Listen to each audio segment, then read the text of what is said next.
Hello student, class 12th में आपका indefinite integral पढ़ा रहे हैं, मतलब अनिश्चित समाकलन पढ़ा रहे हैं। उसका एक पार्टीशन आपका समाप्त हो चुका है। वो किस टाइप का पार्टीशन था?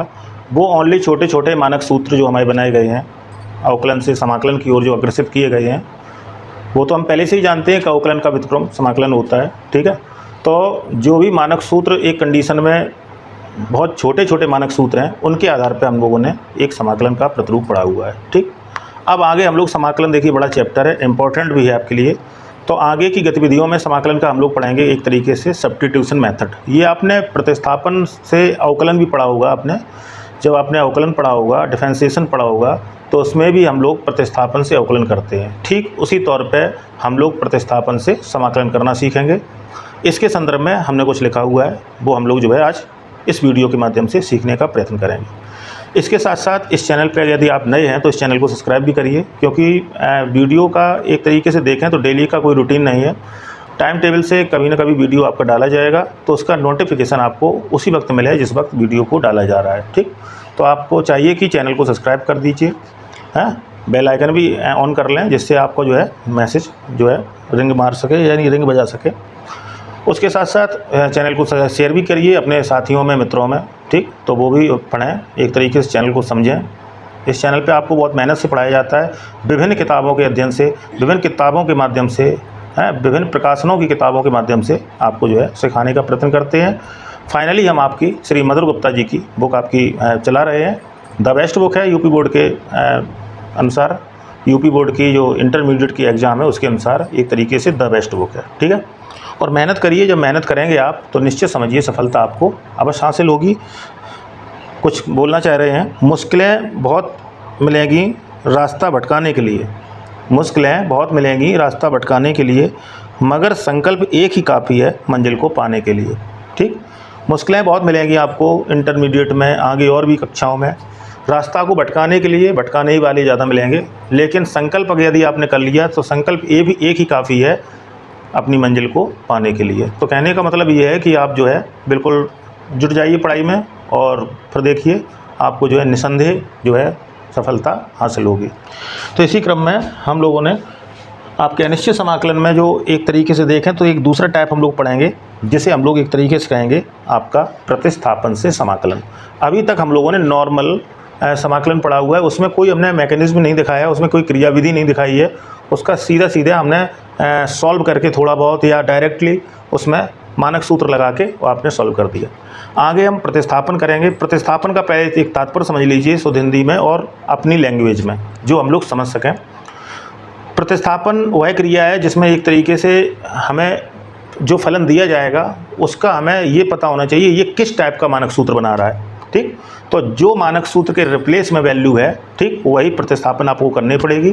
तो इस वैल्यू को हम एक अन्य चर फलन के बराबर मान लेते हैं, टी के बराबर मान लीजिए, कोई भी फलन मान लीजिए। ठीक, फिर क्या करते हैं, तो अगर x में समीकरण है, x में इक्वेशन है, फलन x के रूप में है, यदि फलन दिया गया है f ऑफ x, तो जैसे मान लीजिए कोई हमने अवयव t के रूप में माना हुआ है। ठीक, फिर हम क्या करेंगे, t फलन का x के सापेक्ष अवकलन करेंगे। जो प्रतिस्थापन करते हैं, प्रतिस्थापन में जो आपकी वैल्यू होती है उसका हम अवकलन करते हैं t फलन का, यानी t मान रहे हैं तो t आपका फंक्शन बन जाएगा। तो t फलन का हम x के सापेक्ष, क्योंकि हमारा f ऑफ x फंक्शन दिया हुआ था, तो जो भी हमने सब्स्टिट्यूट वैल्यू की है उसको हम x के रूप में लेंगे। ठीक, x की वैल्यू होगी वो, तो उसका हम t फलन का x के सापेक्ष अवकलन करेंगे। इससे हमारे सभी प्रतिबंध जो है प्राप्त हो जाएंगे आपको, जो है जो भी अवकलन दिया जाता है, और हम उसे मानक सूत्र तक पहुंचाकर उसका समाकलन कर देंगे। तो इस क्रियाविधि में हम दो प्रकार से आपको समझाने का प्रयत्न करेंगे। ठीक है, उम्मीद है, आशा है कि आप कोई ना कोई प्रयत्न आप ज़रूर सीखने का प्रयत्न करेंगे। ठीक है, तो आइए देखें, इसमें कुछ लिखे हुए हैं। सबसे पहले हमने आपका एक रूल दिया हुआ है आपका प्रतिस्थापन द्वारा समाकलन। इसमें कुछ लिखे हुए हैं, कुछ अवस्थाओं में समाकलन i = integration f of x dx को प्रतिस्थापित करने से समाकलन सरल हो जाता है। कुछ अवस्थाओं में समाकलन i बराबर दिया गया है, कोई integration f of x dx, कोई भी इंटीग्रेशन दिया गया है, फलन दिया गया है f ऑफ x dx को प्रतिस्थापन करने से, यानी सब्स्टिट्यूशन कर दीजिए, तो वो आपका समाकलन सरल हो जाता है। यदि प्रतिस्थापन x = t के रूप में कर रहे हैं, यदि x = g ऑफ t, कोई उसकी वैल्यू उठा ली हमने यहाँ से, x = g ऑफ t के रूप में मान लें, तो dx = g' t dt ठीक। तो कहने का मतलब यहाँ पे क्या हुआ, यहाँ पे आपका अवकलन हो गया, ठीक। यहाँ पे ये इस टाइप का अवकलन होगा, ठीक। जब हम प्रतिस्थापन किसका करेंगे, x equal to G of T, यानी टी फलन का x के सापेक्ष अवकलन कर दिया, तो यहाँ पे आपको मिला dx equal to G dash T D T. तब इंटीग्रेशन आपका ये जो इंटीग्रेशन दिए हुए थे, ये इंटीग्रेशन बन जाएगा i equal to integration F of G of T G dash T D T, यानी कि दोनों फलन आपके इसमें निहित हो जाएंगे, यानी जो अवकलन वाला पार्ट है वो और जो एक तरीके से फलन माना था वो पार्ट, ठीक। यदि x equal to G of T ये वाला रखने पर समाकलन में जी डैश टी गुणनखंड हो तथा F of G of X एक मानक सूत्र बन जाए, तो integration F of X D X को समाकलन ज्ञात करना सरल हो जाता है। अर्थात उचित प्रतिस्थापन से स्वतंत्र चर में परिवर्तन कर समाकलन को मानक सूत्र में बदलकर समाकलन का प्रतिस्थापन से समाकलन कहलाता है, ठीक। तो कहने का मतलब ये हुआ कि कुल मिला के हम लोग इस अवधारणा पर पहुँचे हुए हैं कि हम लोगों को जो एक प्रतिस्थापन में दिया जाएगा जो भी फलन, उसका जो है हम लोग मानक सूत्र से उसको जो है एक तरीके से मैच कराएंगे, किससे ये किसका ये मानक सूत्र आपका बन सकता है, ठीक।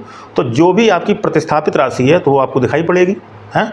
जैसे लिखा हुआ है suppose that integration E to power 3x + 3, तो कहने का मतलब है 3x + 3 आपका सब्स्टिट्यूट वैल्यू है, क्योंकि हम जानते हैं integration E to power x dx आपका इंटीग्रेशन जो होता है e की पावर x का x के सापेक्ष वो e की पावर x होता है, ठीक। और +c क्योंकि हम लोग अनिश्चित समाकलन पढ़ रहे हैं, ठीक।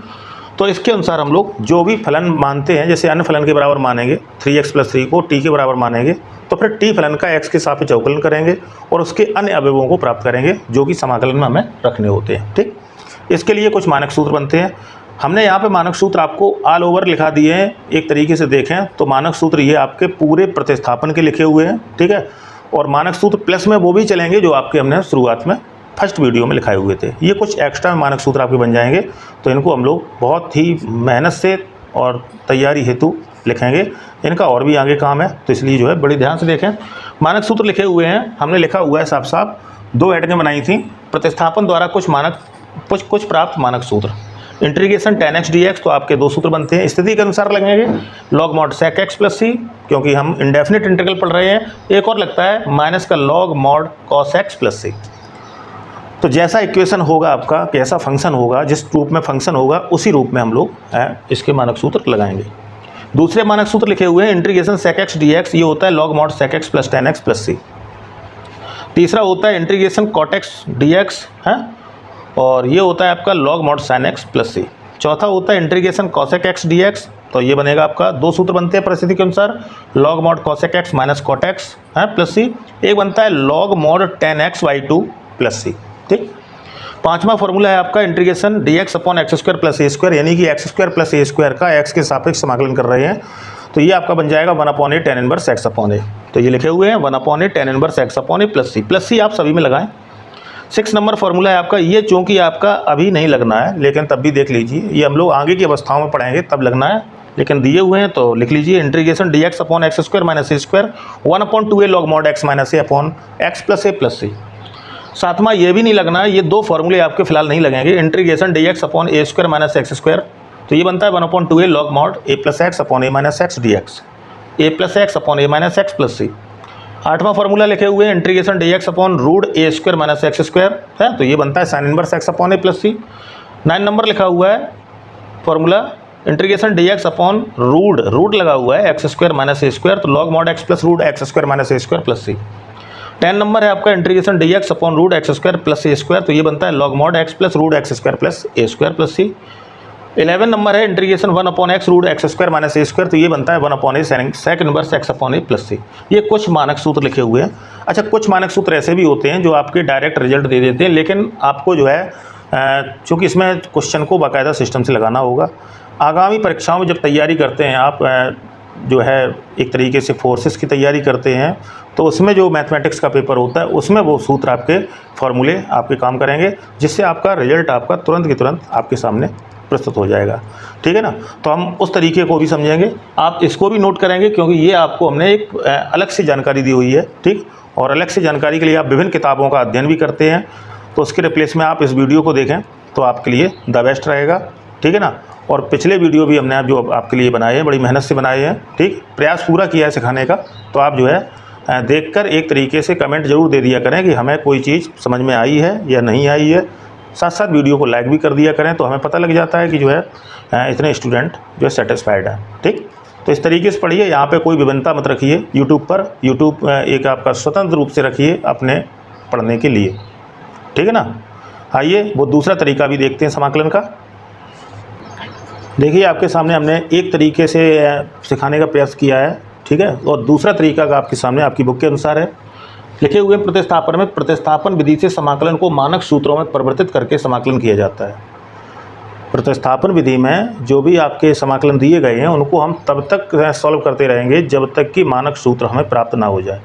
जो हमारा एक स्टैंडर्ड फॉर्मूले हमने दिए हैं, ठीक है, फॉर्मूले समाकलन में प्राप्त हैं हमें, उनका फॉर्म जब तक ना बन जाए तब तक हम उसे सॉल्व करते रहेंगे। प्रतिस्थापन विधि में समाकलन को मानक सूत्रों में परिवर्तित करके, यानी मानक सूत्रों में हमें परिवर्तित करना पड़ता है, तब हम समाकलन किया जाता है। इसमें समाकलन की चर राशि के किसी फलन को अन्य चर राशि के बराबर रखते हैं।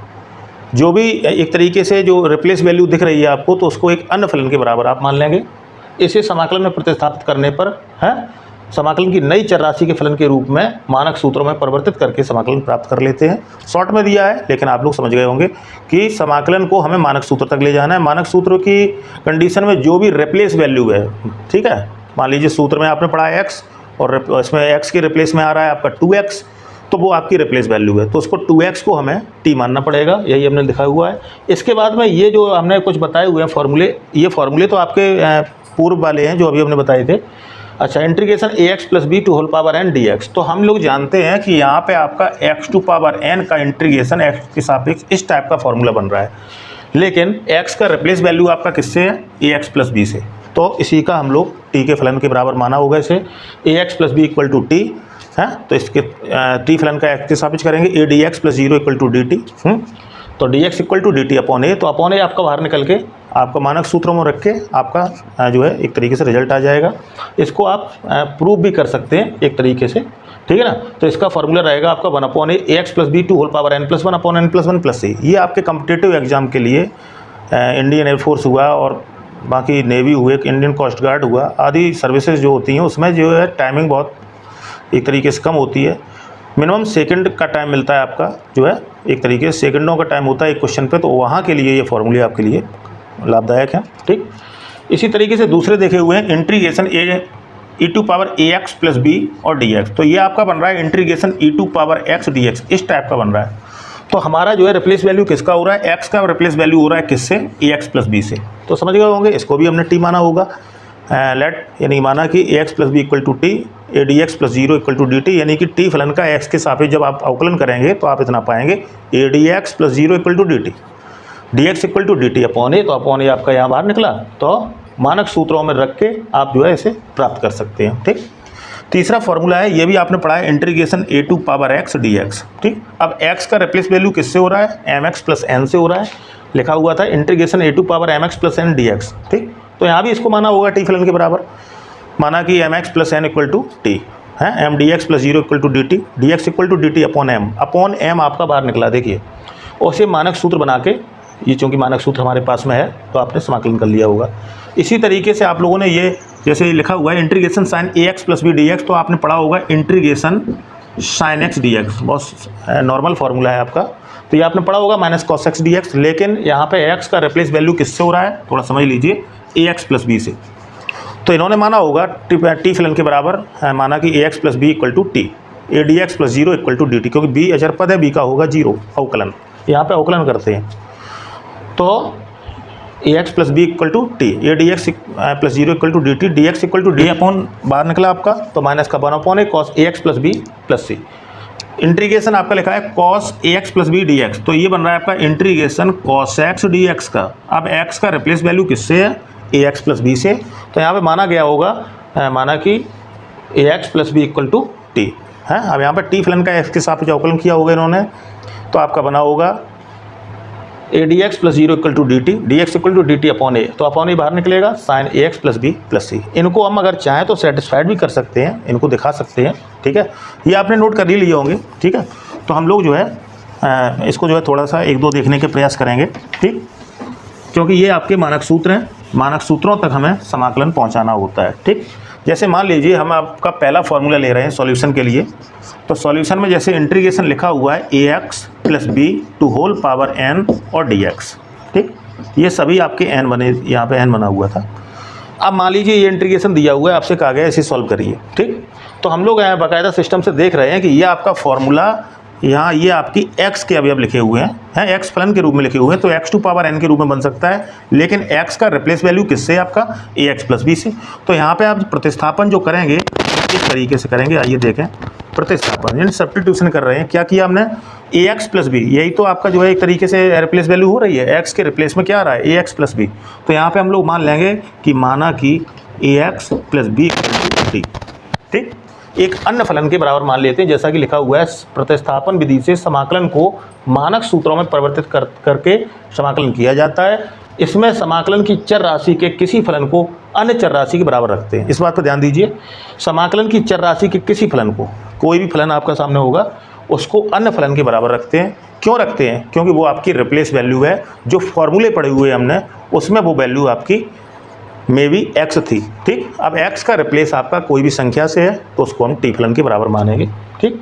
अब यहाँ पे थोड़ा सा अवकलन करते हैं, अवकलन आपने पढ़ा होगा, t फलन का x के सापेक्ष, एक क्वेश्चन हम दिखा रहे हैं आपको, t फलन का x के सापेक्ष, यहाँ अवकलन कर लेते हैं, सापेक्ष अवकलन करने पर, क्योंकि सीधी बात है ax + b, यहाँ पे तो आप t रख देंगे, लेकिन आप dx को भी तो चेंज करना पड़ेगा, क्योंकि आपका इक्वेशन किस में बन गया, t में बन गया। तो हम लोग जब इसको चेंज करेंगे dx को, तो dx प्राप्त करने के लिए हमें यहाँ अवकलन करना पड़ेगा। तो t फलन है, तो t फलन का d/dx करेंगे, आपने पढ़ा होगा इस तरीके से। x के सापेक्ष, जब x के सम्मान में विद रिस्पेक्ट टू x से यानी कि अवकलन करते हैं तो उसको d/dx लिखते हैं, ठीक। अब यहाँ पे किन दोनों लोगों का होगा, आप ये बाहर निकाल लीजिए, तो आपका होगा d/dx प्लस d/dx किसका, यहाँ पे d/dx होगा x का, एक कांस्टेंट था बाहर निकाल लिया, यहाँ पे आपका b का करेंगे एक तरीके से, और वहाँ पे t फलन है, तो t फलन का x के सापेक्ष होगा dt/dx, ठीक। यहाँ पे आपका क्या मिलेगा, यहाँ पे आपका मिलेगा एक तरीके से a × 1, x का x के सापेक्ष 1 होता है, ये फॉर्मूले हैं अवकलन के, अचर पद का 0 होता है। तो कहने का आपका ये मिला आपका एक तरीके से a = dt/dx। तो कहने का मतलब लिख सकते हो आप यहाँ से a dx = dt, और यहाँ फाइनली dx का मान निकाल सकते हो, तो गुणा का पक्षांतर भाग, तो आप लिखोगे dx = dt/a, तो dx के रिप्लेस में लिखोगे आप dt/a। कहने का मतलब है integration ax + b to whole power n dx, तो हमने ax + b को t माना है, तो इंटीग्रेशन t माना तो t टू पावर n। अब dx को चेंज किया तो dx के रिप्लेस में क्या लिखोगे, dt/a, ठीक।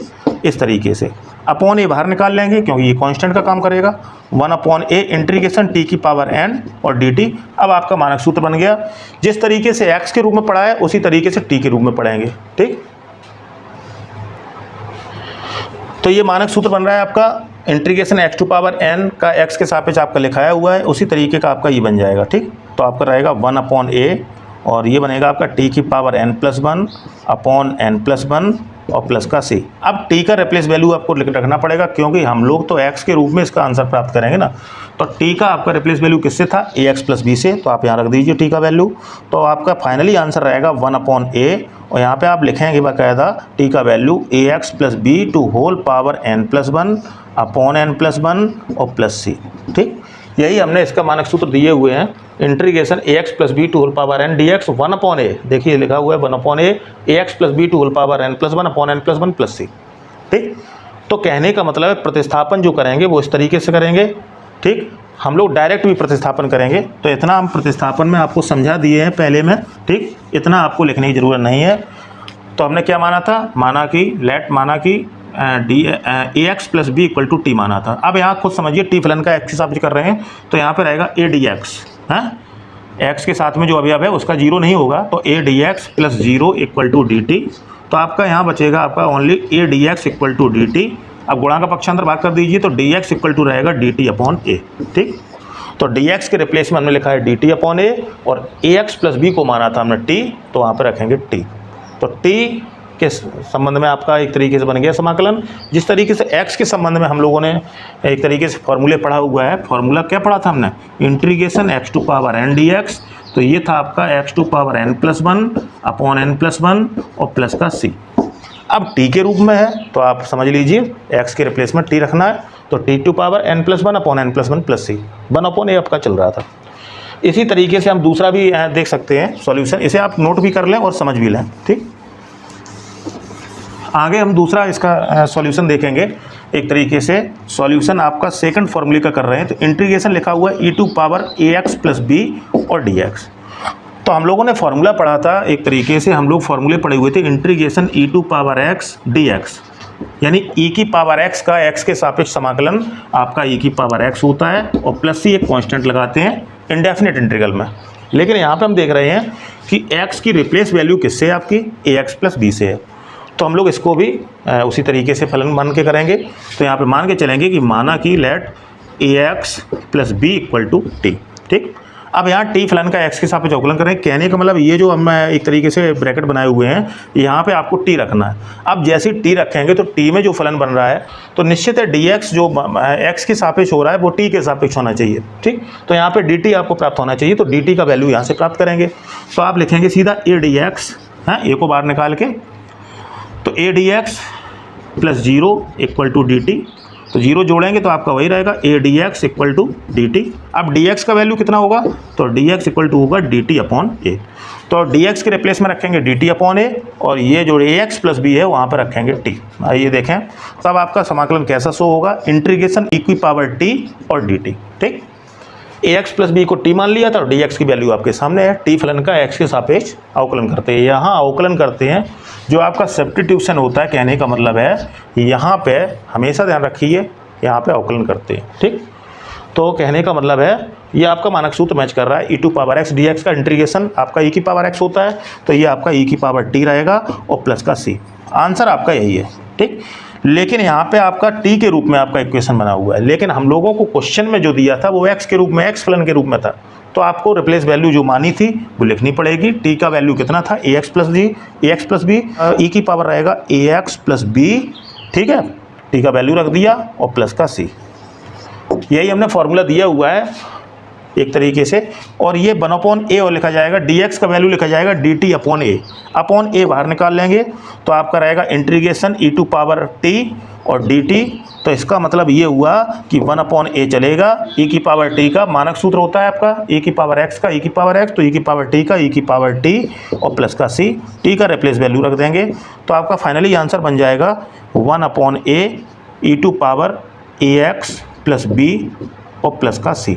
ठीक, तो ये आपका संभावित आंसर रहेगा, यही हमने लिखा हुआ है 1/a e की पावर ax प्लस b और प्लस का c। नेक्स्ट फॉर्मूला जो दिया हुआ था आपको हमने, इंटीग्रेशन 8 की power mx plus n dx, तो ये लिखे हुए थे हम 1/m into a to power mx plus n upon log a base e कह दीजिए या लॉग e a के लीजिए और प्लस का c। ठीक, इसका भी सॉल्यूशन करेंगे तो हम लोग देख रहे हैं ये आपका integration a to power x dx बन सकता है अगर यहाँ पे ये वैल्यू रिप्लेस कर दी जाए। तो हम लोगों ने फॉर्मूले पढ़े हुए हैं, integration a to power x dx, a की पावर x का x के सापेक्ष समाकलन आपने पढ़ा हुआ है, होता है आपका a की power x upon log a base e और प्लस c। ठीक, ये a बना हुआ है, a base e plus c। अब ये वैल्यू, ये फॉर्मूला तभी आपका मानक सूत्र बनेगा जब आप रिप्लेस वैल्यू ये जो x का रिप्लेस किससे हो रहा है, mx प्लस n से, तो mx प्लस n को आप मानेंगे। ठीक, तो माना कि क्या मानेंगे, mx plus n equal to t। तो कहने का मतलब है जो रिप्लेस वैल्यू आ रही थी x के रिप्लेस में, जो हमने मानक सूत्र पढ़ा हुआ है उसके फॉर्मूले में रिप्लेस वैल्यू क्या आ रही है, x a आपका स्थान पर है, dx स्थान पर है, x का रिप्लेस वैल्यू किससे हो रहा है, mx प्लस n से, तो यही आपकी प्रतिस्थापन की राशि रहेगी। mx plus n equal to T, T फलन का x के सापेक्ष अवकलन करते हैं तो आप लिख सकते हैं m dx, m को बाहर निकाल के, हैं अभी बताया था हमने, m dx plus zero equal to dt। तो कहने का मतलब है m dx equal to dt, तो हम लोगों को dx का ओनली मान चाहिए, तो dx का वैल्यू रहेगा dt अपॉन m। ठीक, तो इसमें प्रतिस्थापन कर देंगे तब आपका integration a to power mx plus n को t माना था हमने, तो यहाँ लिखोगे t और dx को रिप्लेस किससे हो रहा है, dt अपॉन m से। ठीक, m बाहर निकाल लेंगे आप, तो 1/m एक तरीके से कांस्टेंट है तो बाहर कांस्टेंट को बाहर कर लेते हैं, इंटीग्रेशन 8 की पावर t और dt। अब आपका मानक सूत्र तैयार है, देखिए ध्यान से, integration a to power x dx हमने जैसे पढ़ा है उसी तरीके से integration a to power t dt पढ़ेंगे, तो a x के रिप्लेस में t रख देंगे। ठीक, तो 1/m ये तो रहेगा इंटू आपका फॉर्मूला है a की पावर x, तो a की power t upon log a base e और प्लस का c। अब क्या है, t का रिप्लेस वैल्यू आप रख देंगे जो भी t को माना था आपने, तो आपका फॉर्मूला बन जाएगा 1/m into a to power mx plus n upon log a और प्लस c, ठीक, या log a base e plus c। तो आपका फॉर्मूला तीसरा सत्यापित हुआ, integration A to power mx plus n dx 1/m a to power mx plus n upon log a base e plus c, ठीक। तो ये नोट करते भी जाएंगे, इससे आपको जब एक्सरसाइज आपको पढ़ाई जाएगी तब आपको बहुत ज़्यादा हेल्प इससे जो है मिलेगी, ठीक। इसी तरीके से ये लिख लेंगे आप। इसी तरीके से आपका चौथा मानक सूत्र हमने लिखा हुआ है, ठीक। तो चौथा मानक सूत्र क्या है, आइए उसको भी देखें। चौथा मानक सूत्र है आपका इंटीग्रेशन, इसका भी सॉल्यूशन करेंगे। इंटीग्रेशन आपका लिखा हुआ है साइन ax प्लस बी और dx, यानी साइन ax प्लस बी का x के सापेक्ष हमें इंटीग्रेशन करना है, ठीक। इस तरीके के हम लोगों को जब क्वेश्चन मिलेंगे तो उसमें बहुत ज़्यादा आसानी पड़ेगी आप लोगों को सीखने के लिए। इसलिए ये फॉर्मूले आपको 1 बाई 1 आपको जो है एक तरीके से सेटिस्फाइड कराए जा रहे हैं आपके सामने कि हाँ ये फार्मूला ऐसा होता है। और कोई कम्पिटिटिव एग्जाम है उसमें आप डायरेक्ट फार्मूले लगाएंगे, क्योंकि वहाँ पे ऑप्शनल होता है आपका। 4 ऑप्शन दिए गए, उसमें से एक ऑप्शन सही है तो उसका चयन आप फॉर्मूले के आधार पर बहुत आसानी से सरलतापूर्वक कर सकते हैं। लेकिन इंटरमीडिएट के एग्ज़ाम में हम लोग जो है बाकायदा सिस्टम से उसको दिखाना पड़ेगा, तभी मार्किंग आपको सही मिलेगी, ठीक। तो हम लोगों ने एक फार्मूला पढ़ा हुआ है इंटीग्रेशन पढ़ा हुआ है साइन एक्स डी एक्स, तो ये होता है आपका माइनस का कॉस एक्स प्लस का सी, यानी साइन एक्स का एक्स के सापेक्ष समाकलन, ये बनेगा आपका माइनस का कॉस एक्स प्लस सी, ठीक। ठीक उसी तरीके से आप इसको करेंगे जो हमने लिखा हुआ है इंटीग्रेशन साइन ए x plus B D X. अब एक्स का रिप्लेस वैल्यू आपका किससे हो रहा है, ए एक्स प्लस बी से हो रहा है, तो इसी को आप फलन मान लेंगे। तो हम मान चुके हैं, माना कि ए x plus B equal to t. अब यहाँ टी फलन का एक्स के सापेक्ष अवकलन करते हैं, अवकलन डिफरेंशिएशन। तो यहाँ पे अवकलन करेंगे तो a D x plus 0 equal to D T, तो a D x equal to D T. अब डी एक्स का वैल्यू आपको चाहिए तो डी एक्स इक्वल टू रहेगा डी टी अपॉन ए, ठीक। इतना वैल्यू आपको पुटअप करना है, साइन अपने स्थान पर रहेगा जैसे वहाँ पे है फॉर्मूले में। एक्स का रिप्लेस जो वैल्यू था उसको हमने फलन मान लिया, क्योंकि फार्मूला ना भूलें ये फार्मूला है आपका। तो A x plus be replace आपका वैल्यू था, क्योंकि हमने तो साइन एक्स केवल पढ़े हुए हैं, तो साइन ए एक्स प्लस बी जो था तो ए एक्स प्लस बी को हमने उठा के मान लिया टी फलन के बराबर। अब टी फलन का एक्स के साथ अवकलन करेंगे तो a D x plus 0 equal to D t, A D x equal to D T, D x equal to D T upon a, क्योंकि डी एक्स चाहिए आपको। तब आपका फॉर्मूला बन जाएगा इंटीग्रेशन साइन ए एक्स प्लस बी का T value रखा है और यहाँ पे आप रखेंगे डी टी अपॉन ए, डी एक्स का वैल्यू। अपॉन ए को बाहर करिए, क्योंकि ये आपका कितने एक तरीके से कांस्टेंट है, कांस्टेंट की राशि को बाहर कर लेते हैं तो 1 अपॉन ए इंटीग्रेशन। अब आपका केवल बचा साइन टी और डी टी। तो जिस तरीके से आपने integration sine X D x पढ़ा हुआ है उसी तरीके से आप इंटीग्रेशन साइन टी और डी टी का करेंगे, ठीक। तो कैसे करेंगे, तो 1 अपॉन ए चलेगा आपका, और साइन टी डी टी का उसी तरीके से करेंगे तो माइनस का कॉस टी और प्लस का सी होगा, ठीक, क्योंकि माइनस कॉस एक्स प्लस सी, तो यहाँ पे माइनस का कॉस टी प्लस सी, टी का रिप्लेस वैल्यू रख देंगे तो आपका फाइनली आंसर बनेगा 1 अपॉन ए, माइनस बाहर कर लीजिए, माइनस का 1 अपॉन ए कॉस, एक तरीके से टी का वैल्यू क्या था आपका ए एक्स प्लस बी और प्लस का सी, ठीक। इस तरीके से आपका लिखा हुआ है हमने इंटीग्रेशन साइन ए x plus B D x, integration sine ए x plus B D x का वैल्यू लिखा है माइनस का 1 अपॉन ए कॉस ए x plus B plus c, ठीक।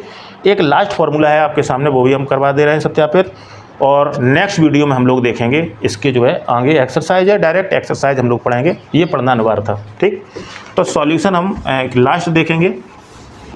लास्ट फार्मूला आपका ये लिखा हुआ है, तो एक तरीके से ये बना दिया हमने इंटीग्रेशन, ये सॉल्यूशन कर लेंगे इसका। इंटीग्रेशन ये लिखे हुए हैं कॉस लिखा हुआ है ए एक्स प्लस बी और डी एक्स, तो ये भी आपकी रिप्लेस वैल्यू दी गई है। यहाँ पे एक्स हम पढ़े हुए हैं कॉस एक्स डी एक्स है, फॉर्मूला क्या पढ़ा हुआ है, इंटीग्रेशन पढ़ा है हमने कॉस एक्स और डी एक्स, ये होता है आपका साइन एक्स प्लस सी, ये फर्स्ट वीडियो में आपको पढ़ाए गए थे। अब यहाँ पे रिप्लेस वैल्यू क्या हो रही है, एक्स का रिप्लेस किससे है, ए एक्स प्लस बी से, तो यही आपका प्रतिस्थापन है। संभवतः आप समझ गए होंगे, जो भी रिप्लेस वैल्यू होती है हमारे मानक सूत्रों की, उसी राशि का हमें प्रतिस्थापन आवश्यक रूप से करना होता है, ठीक। तो यहाँ पे हम लोग मान के चलेंगे कि माना कि ए x plus B equal to t. अब टी फलन का एक्स के सापेक्ष, क्योंकि यहाँ पे हमने टी मान लिया है, अब डी एक्स को तो चेंज करना ही पड़ेगा आपको, तो ए डी एक्स प्लस 0, क्योंकि 0 इसलिए हो जाता है क्योंकि ये कांस्टेंट राशि है। कांस्टेंट भी राशि है जिसमें हमारा जिसके सापेक्ष हम अवकलन कर रहे हैं वो राशि अनुपस्थित हो, बिल्कुल पूर्ण रूप से अनुपस्थित हो, तो वो आपका कहलाएगा कांस्टेंट। ठीक, तो a D x plus 0 equal to D T, तो आपका रहेगा a D x equal to D T. अब डी एक्स का वैल्यू निकालेंगे तो डी एक्स का वैल्यू रहेगा डी टी अपॉन ए। तो डी एक्स के रिप्लेस में डी टी अपॉन ए और ए एक्स प्लस बी के रिप्लेस में आप टी रख दीजिए, तो तब आपका रहेगा ये इंटीग्रेशन कॉस टी और डी एक्स के रिप्लेस में रहेगा d T upon a. Upon ए बाहर करिए, कांस्टेंट है, 1 upon a integration cos t D T. अब आपका फॉर्मूला बन चुका है जो कि मानक सूत्र होता है आपका साइन एक्स प्लस सी, यहाँ पे होगा साइन टी प्लस सी, 1 अपॉन ए साइन टी प्लस सी। टी का रिप्लेस करिए आप, टी किसे माना था आपने, ए एक्स प्लस बी को, तो आपका बन जाएगा फाइनली 1 अपॉन ए साइन, 1 अपॉन ए साइन और ए एक्स प्लस बी और प्लस का सी। ठीक, प्लस सी इसलिए लगाते हैं क्योंकि आप इंडेफिनिट इंटीग्रल पढ़ रहे हैं। ठीक, अनिश्चित समाकलन पढ़ रहे हैं। अनिश्चित समाकलन के जितने भी आंसर्स हैं उसमें आप प्लस का टी प्लस का सी, आप एक अचरांक, इसे हम समाकलन अचरांक कहते हैं, उसे जो है लेके आवश्यक रूप से चलेंगे। ठीक, तो जो भी नियम बनाए गए हैं वो जो है आपको पढ़ने पड़ेंगे और सही से पढ़ने पड़ेंगे, क्योंकि ये आपका कलन इकाई से संबंधित रखता है एक चैप्टर, समाकलन और अवकलन, समाकलन के अनुप्रयोग, अवकलन के अनुप्रयोग, अवकल समीकरण, ये सभी कलन इकाई में शामिल हैं, जो कि आपका पेपर में 50% से अधिक मार्किंग का आपके सामने आता है। तो इसको जो है सही से आपको पढ़ना पड़ेगा, नहीं पढ़ेंगे तो सीधी बात समझिए आपका जो है 50 मार्किंग आपकी एक तरीके से कमज़ोर हो जाएगी।